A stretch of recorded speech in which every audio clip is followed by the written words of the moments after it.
ప్రభు యేసుక్రీస్తు నామములో మీ అందరికీ శుభములు. సామాన్య 32వ బుధవారము.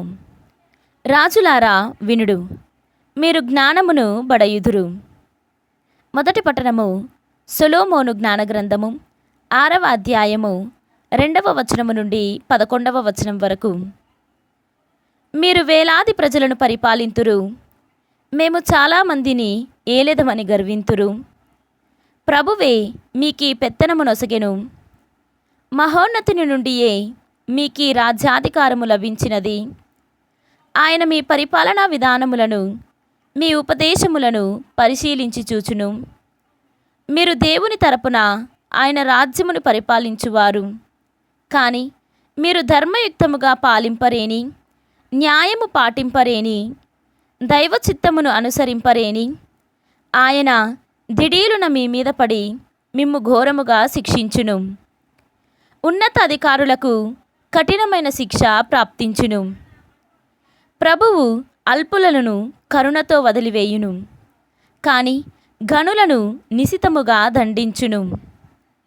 అందరికీ యజమానుడైన ప్రభువు ఎవరికి తలయొగ్గడు. ఆయన గనులను చూచి భయపడడు.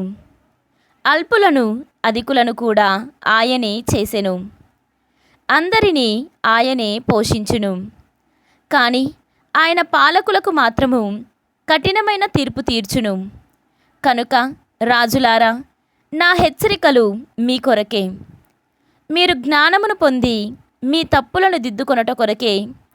పవిత్రాత్మైన కార్యములను పవిత్రముగా నిర్వహించువారు పవిత్రులుగా గణింపబడుదురు.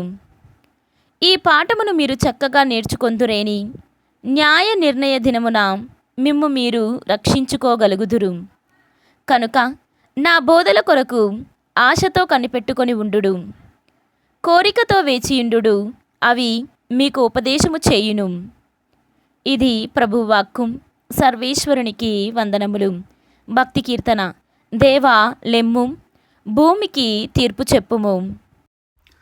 ఈనాటి సువిశేషము పునీత లూకా గారు వ్రాసిన సువిశేషము 17వ అధ్యాయము 11వ వచనము నుండి 19వ వచనము వరకు. యేసు సమరియా గలిలియా ప్రాంతముల మీదుగా యెరూషలేమునకు పోవుచుండెను.